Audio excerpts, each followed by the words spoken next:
Assalamualaikum warahmatullahi wabarakatuh. Nama saya Muhammad Rahmanur Hakim, kelas KPI 3B dengan NIM 211330070, Prodi Komunikasi dan Penyiaran Islam, mata kuliah Dasar-Dasar Manajemen. Di sini saya akan membahas tentang jurnal Maxipier, manajemen, koperasi, dan entrepreneurship. Penulis Kristiana Sri Utami, volume 11 nomor 2 halaman 284 sampai 302 di Sinta 3 tahun 2022. Review Muhammad Rahmanur Hakim. Kemudian judul jurnalnya yaitu Penguatan Strategi Pemasaran UMKM di Masa Pandemi COVID-19. Studi kasus pelaku usaha tenun di Kabupaten Kulon Progo.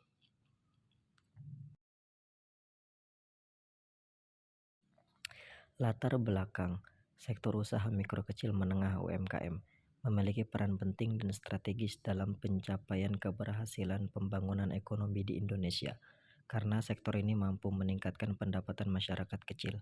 Pada awal tahun 2020, kondisi perekonomian nasional mengalami keterpurukan akibat COVID-19. Penanganan COVID-19 meliputi pembatasan kegiatan tertentu dalam suatu wilayah yang diduga terinfeksi COVID-19.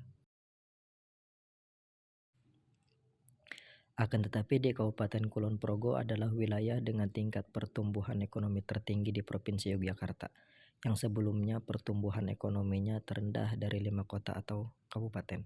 Kabupaten Kulon Progo memiliki sentra perajin tenun, yaitu di Kecamatan Sentolo dan Kecamatan Nanggulan. Saat ini Kabupaten Kulon Progo memiliki UMKM berjumlah 40.730 unit yang terdiri atas unit usaha mikro 39.815 unit, skala kecil 656 unit, skala menengah 257 unit, dan skala besar hanya ada 1 unit. Kajian teoritis UMKM usaha mikro kecil dan menengah. UMKM adalah usaha ekonomi produktif yang dimiliki orang per orang maupun badan usaha yang bertujuan menumbuhkan dan mengembangkan usahanya dalam rangka membangun perekonomian nasional. Dalam Undang-Undang Nomor 20 Tahun 2008, UMKM dikelompokkan berdasarkan aset dan omzetnya. Sebagian besar usaha di Indonesia menyebutkan bahwa UMKM di Indonesia memiliki proporsi sebesar 99,9% dari total keseluruhan unit usaha. Bentuk usaha di Indonesia mengklasifikasikan UMKM di Indonesia sebagai berikut. Yang pertama, UMKM sektor informasi seperti pedagang kaki lima. Kemudian yang kedua, UMKM mikro, yaitu UMKM yang memiliki kemampuan tetapi kurang memiliki jiwa wirausaha dalam pembangunan usahanya. Lalu yang ketiga, usaha kecil dinamis, yaitu UMKM yang mampu berwirausaha dengan menjalin kerjasama dan ekspor.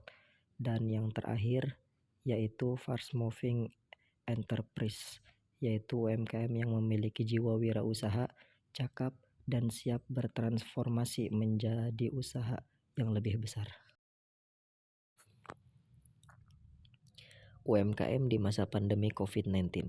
Pandemi COVID-19 yang melanda Indonesia sejak awal tahun 2020 memberikan dampak serius terhadap kondisi UMKM.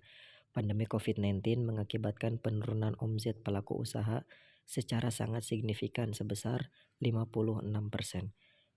Penurunan omset di sektor pariwisata memiliki dampak lanjutan terhadap penurunan kinerja UMKM yang bergerak dalam usaha makanan dan minuman. Pada usaha mikro sebesar 27%, lalu usaha kecil sebesar 1,77%, dan usaha menengah sekitar 0,07%.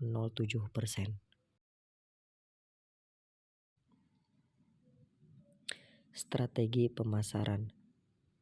Menurut Kotzer dan Keller, serangkaian pandangan dan pola pikir terkait strategi pemasaran secara terperinci meliputi pasar sasaran, bauran pemasaran, dan anggaran pemasaran yang dapat digunakan untuk mencapai tujuan pemasaran.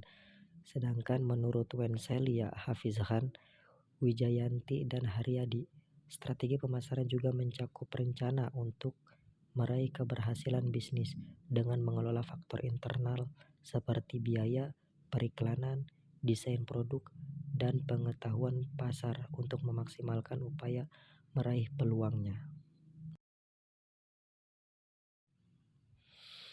Metode penelitian. Penelitian ini merupakan penelitian kualitatif yang fokus untuk menganalisis informasi dan pelaku usaha tenun di wilayah Kabupaten Kulon Progo, Yogyakarta. Jenis data yang digunakan dalam penelitian ini adalah data primer dan data sekunder. Baiklah, data primer adalah data yang secara langsung diperoleh dari sumber aslinya, sedangkan data sekunder adalah data yang diambil dari buku, laporan, jurnal, artikel cetak, maupun online yang telah disusun oleh pihak lain. Hasil dan pembahasan. UMKM memiliki peran penting dalam peningkatan ekonomi suatu negara. Saat ini 99,6% pelaku usaha di Indonesia adalah UMKM, dengan tingkat produktivitas yang relatif masih rendah dengan sisi penerapan teknologi maupun dalam pengelolaan bisnisnya. Rasio kewirausahaan Indonesia baru mencapai 3,47%, relatif masih lebih rendah dari Thailand yaitu 4,26%. Malaysia 4,74% dan Singapura 8,76%. Adaptasi kebiasaan baru melalui sosialisasi, pencegahan, dan penanggulangan COVID-19 di tingkat desa pada bulan Maret sampai April tahun 2021. 80% UMKM telah kembali beroperasi secara normal dari kondisi sebelumnya yang hanya mencapai 33%. Data dari Dinas dan Kabupaten Kulon Progo menyebutkan bahwa Kabupaten Kulon Progo memiliki usaha tenun yang terdapat di Kecamatan Nanggulan dan Sentolo. Jumlah perajin tenun yang berada di wilayah Kabupaten Kulon Progo sekitar 47 perajin tenun, yang terdiri atas 17 perajin tenun yang menghasilkan kain dan 30 perajin tenun stegen.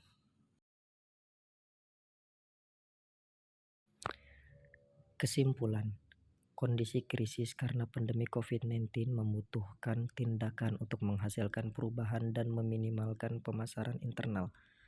Turnaround strategi merupakan strategi yang paling tepat di era pandemi COVID-19 bagi UMKM tenun di Kabupaten Kulon Progo.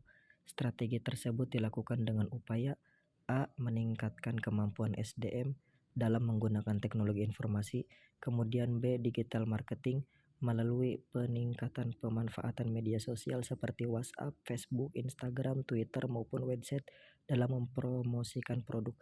Lalu yang C, memanfaatkan dan meningkatkan jalinan komunikasi untuk membentuk kemitraan antar pelaku usaha di berbagai bidang.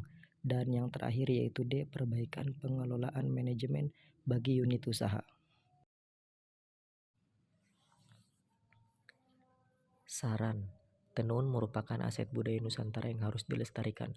Perkembangan unit usaha ini membutuhkan keterlibatan banyak pihak, baik pemerintah swasta serta perguruan tinggi, terutama untuk meningkatkan kemampuan pelaku usaha dalam penggunaan teknologi informasi, membentuk jalinan kemitraan, dan pengelolaan usaha. Kelebihan, jurnal ini memiliki bahasa yang sederhana sehingga memudahkan para pembaca untuk memahaminya, sedangkan kekurangan, tidak ditemukan kekurangan oleh si pengamat. Mungkin hanya ini yang bisa saya sampaikan, kurang lebihnya saya mohon maaf. Syukron. Wabillahi taufiq wal hidayah wa ridha wal inayah. Assalamualaikum warahmatullahi wabarakatuh.